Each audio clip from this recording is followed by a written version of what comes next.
Suite de notre séquence sur la modélisation, je vais ici dans ce petit cours essayer de vous donner un résumé de tous les outils et de toutes les données sur lesquelles vous allez travailler lorsque vous modélisez, puisque modéliser ne se résume pas à déplacer des points dans la vue 3D. Alors première chose, et c'est sans doute la plus importante, euh, on utilise toujours trois types d'outils pour travailler en 3D et on va toujours les utiliser dans le même ordre, et je crois que j'avais insisté là-dessus dès nos premières séquences sur l'interface.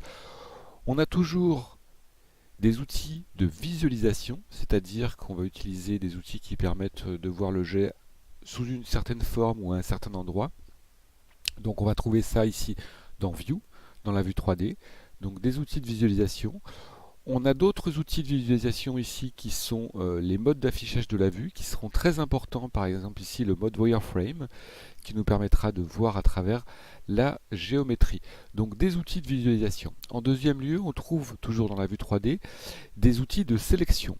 Donc les outils de sélection sont contextuels. Ici je suis en mode objet, et si je bascule en mode édition, je vais avoir évidemment d'autres outils de sélection qui correspondent à la primitive en cours, ce qui est logique. Le fidèle menu Add, qui dépendra effectivement encore une fois du contexte dans lequel on se situe. Ici on est en Edit Mode. Et enfin le menu Mesh, lui encore contextuel, lui encore une fois contextuel puisque j'ai édité un mesh.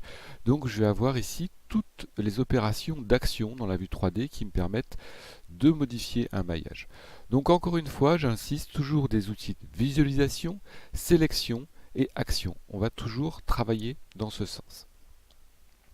Alors, les outils d'action se divisent grosso modo en deux groupes. On a les outils qui permettent de déplacer des points, qui sont des transformations en général, et des outils qui permettent soit d'ajouter des points, comme ici extrude, soit d'en supprimer, ou d'en joindre, etc. Donc on a tout un tas d'opérations différentes.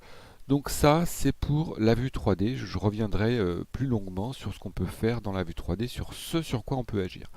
Évidemment, cette vue 3D dispose de sa barre classique ici, sa toolbar, que je masque en général, donc touche T du clavier, et de la barre numérique qui va nous être très utile parce qu'on va ici pouvoir toucher à certaines données du maillage, en particulier ici dans Transform. Donc ça, c'est pour la vue 3D. Je reviendrai bien sûr en détail dans les exercices sur tout ce qu'on peut faire dans cette vue 3D. Il se trouve que la vue 3D n'est pas suffisante dans un grand nombre de cas, vous l'avez vu jusqu'ici, puisque toutes les données qui constituent un mesh ne sont pas accessibles ici. On va y accéder ici dans la barre des propriétés, et on a en particulier ici la première icône qui correspond au maillage. Encore une fois, cette icône est contextuelle parce que si je bascule en mode objet, elle ne donnera peut-être pas toujours les mêmes informations. Et ici, on trouve des données propres au mesh, propres au maillage. Donc l'espace pour la texture, en fait, c'est dans quel espace on va plaquer la texture. Vous n'aurez pas l'utilité, je pense, dans les exercices qu'on va faire. On a ici différentes options qui permettent de faire des groupes de points, des shape keys, donc ça peut-être qu'on y viendra, mais c'est peu certain. UVMap, on l'abordera, Vertex Color, etc. Donc c'est un ensemble de données qui sont liées au maillage en cours. Donc ça, c'est uniquement pour les données du maillage. Et on a ici les classiques modificateurs que vous avez déjà utilisés, qui eux sont des opérations, on va dire, ponctuelles sur le maillage, paramétrables, on va dire plutôt paramétrées, des opérations paramétrables sur le maillage. Donc on va pouvoir engager un moment donné, on va pouvoir faire des piles de modificateurs, un peu comme des calques sous Photoshop. Donc il s'agit de filtres 3D. Donc ça, c'est pour les grandes lignes des outils dont on dispose pour la modélisation. Je vais maintenant rentrer un peu plus dans le détail de la modélisation des maillages et vous donner un petit descriptif qui sera, je pense, extrêmement utile pour la suite, des données qui sont directement accessibles dans la vue 3D. Alors, donc ça c'est du langage de base, je pense, que vous connaissez si vous avez fait de la vue 3D. Il s'agit des points, des arêtes et des faces. Donc, clic droit, toujours premier outil de sélection, hein, me permet de sélectionner des points ici, lorsque je suis en mode sélection de points ici dans l'entête de la vue 3D. Donc on dispose de base des points, des arêtes, puisqu'une arête permet de relier deux points, et des faces. Donc ici, si je bascule en mode sélection de faces, je vais pouvoir ici sélectionner des faces. Donc pour l'instant, je ne vais pas faire d'opération. Encore une fois, je vais me borner à décrire ce qui est visible ici et ce qui est accessible dans la vue 3D. Donc on a des points, des faces et des arêtes. Dans Blender, en général et classiquement, les faces sont constituées de 3 ou 4 points. Blender acceptera de faire des faces de plus de 4 points s'ils sont sur un même plan, ce qui paraît assez logique. Nous, dans l'ensemble des modélisations qu'on va faire, et généralement, on essaiera toujours de faire des faces qui ont au maximum 4 points, à part certains cas précis, auquel cas je vous le signalerai et ça sera directement lié aux nécessités de la topologie. Il existe d'autres éléments très importants qui ne sont pas manipulables dans la vue 3D mais qui vont être visibles et manipulables dans cette vue. Il s'agit ici dans Vertex Data de Mean Bevel Weight, Edge Data, Mean Bevel Weight et Mean Crease. Alors ces différents paramètres permettent de contrôler la tension du maillage et c'est une tension qui sera utilisée dans certains modificateurs. Je ne m'étends pas sur Bevel Weight, Crease et Edge Weight puisque c'est des options qu'on va utiliser plus tard. Sachez simplement que vous les trouverez ici. Elles n'ont aucun effet si vous les modifiez, vous voyez, ça n'a aucun effet sur le maillage en lui-même. C'est un paramètre qui est attaché à un point ou à une arête et qu'on utilisera avec un modificateur. Je vais ici plus loin un petit peu. J'ai encore ici des options pour l'affichage, donc le shading, je ne l'utiliserai pas tout de suite. Et j'ai ici un petit onglet qui s'appelle Mesh Display qui sera très pratique parce qu'il va nous permettre ici d'afficher les normales.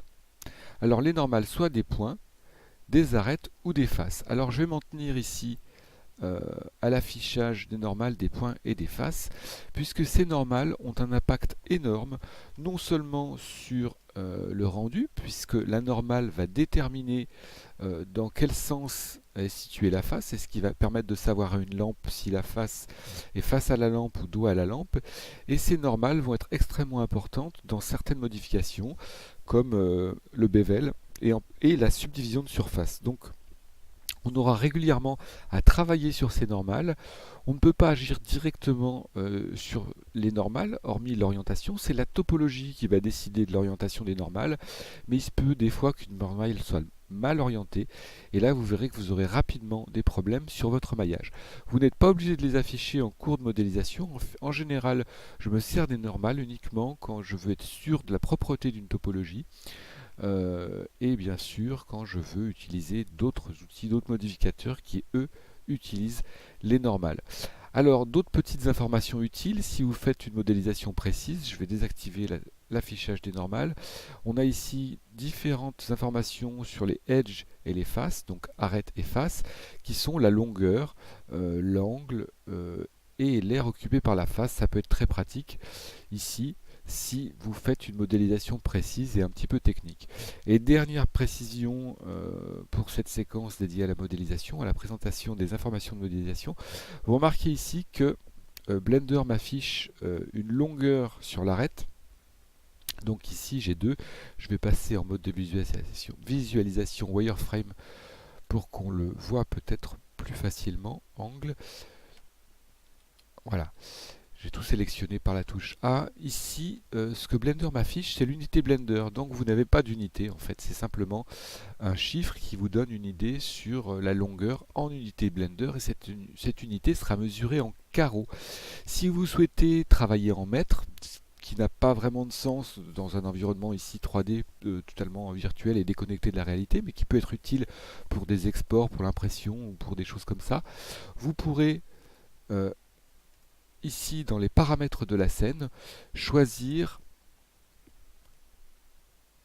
de travailler avec différentes unités qui seront impériales, si vous aimez les pouces et ce qui s'ensuit, vous pourrez travailler en impérial ou en métrique. Et là, si je bascule en métrique, vous voyez que Blender m'affiche des unités qui sont métriques. Donc le cube ici fait 2 mètres de côté. Et vous pourrez bien sûr modifier cette échelle si vous souhaitez passer au centimètre. Idem ici pour les degrés. Dans Blender, en général, je me tiens à l'unité Blender qui est 2 puisque je ne cherche pas à faire un objet qui soit contraint dans un univers normé en mètres. Voilà, donc c'était tout simplement ici pour vous décrire dans cette petite séquence les différents outils de visualisation et les différentes données sur lesquelles nous allons travailler dans la vue 3D et dans les différentes fenêtres. Et je vous donne à présent rendez-vous dans la séquence suivante, puisque cette fois-ci, il va s'agir d'un exercice dans lequel nous allons modéliser ensemble cette petite pièce de jeu d'échecs.